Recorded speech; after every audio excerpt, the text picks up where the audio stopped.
ये तो मुझे लगता है बहुत पहले हो जाना चाहिए था, या एक तरफ जहां हम कह सकते हैं कि सत्यमेव जयते, वहीं दूसरी तरफ ये भी कहा जा सकता है कि वहां देर है मगर अंधेर नहीं है।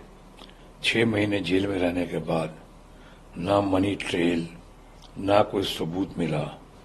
ये तो साफ दिखता था प्रथम दृष्टिया में ही, या प्रथम दिन से ही ये साफ दिख रहा था कि राजनैतिक बदले की भावना से संजय सिंह पे चाहे बाकी लोगों पे ये कार्रवाई की गई है।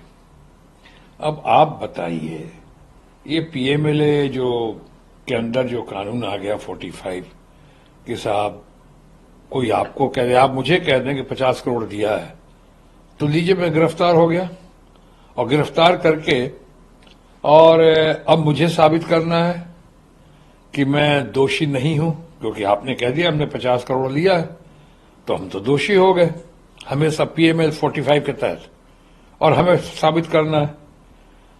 तकाजा कानून का, इंसाफ का तकाजा है कि man is innocent till proven guilty. एक आदमी निर्दोष होता है जब तक उसको गुनाहगार साबित ना किया जा सके। यहां उल्टा है, इस पे पुनर्विचार होना चाहिए। बिल्कुल, सब सुप्रीम कोर्ट के इस फैसले से हम सब सुप्रीम कोर्ट का बहुत आदर करते हैं। सर्वोच्च न्यायालय है देश का, बहुत ही उसकी कदर करते हैं। अब आज इन्होंने कहा है संजय, हम तो पहले से ही मानते थे और जानते थे कि संजय सिंह निर्दोष हैं।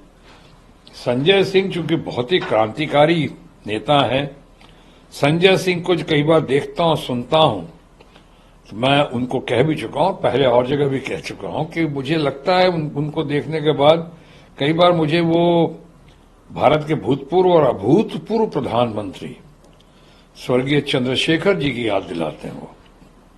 वो दमखम, वो साफ गोई, वो कन्विक्शन, वो कॉन्फिडेंस चंद्रशेखर जी में जो था, उसकी बहुत झलक दिखाई पड़ती है संजय सिंह में।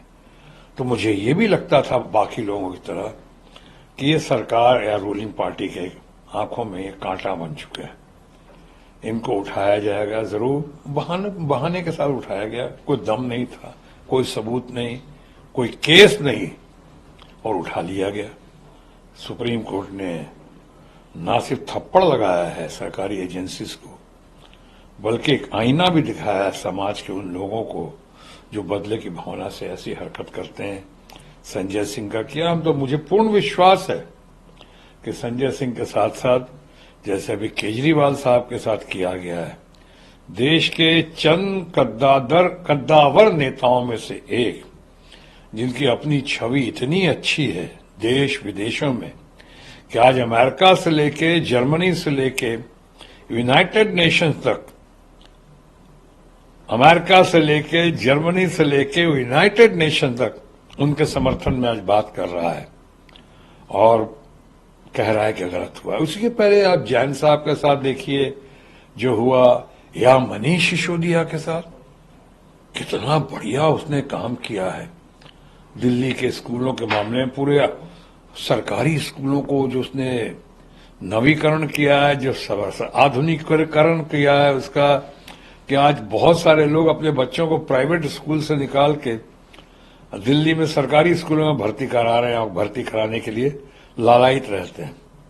किसी भी रिजल्ट्स के मामले में, स्पोर्ट्स के मामले में, ब्रिंगिंग के मामले में, एजुकेशन के मामले में, हेल्थ एंड हाइजीन के मामले में जो नायाब प्रदर्शन करके दिखाया है हमारे अपने सिसोदिया जी ने, वो एक रोल मॉडल बनकर खड़े हुए।